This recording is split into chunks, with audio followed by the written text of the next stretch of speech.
Do you know many people are having trouble with their fridge not cooling? Don't worry. In this video, we'll show you how you do this. Let's start. Step 1. Check power.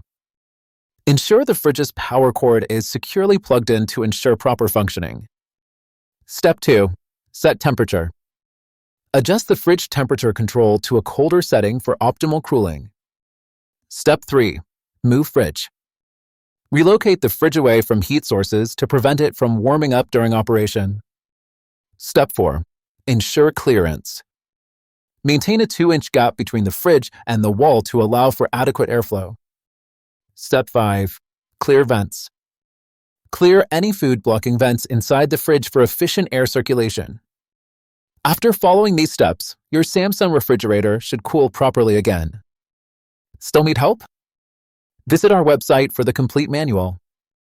There you will also find questions and answers from other Samsung users. Did you find this video helpful? By subscribing, you help us continue to answer users' questions. So, subscribe to our channel. Thanks for watching and see you in the next video.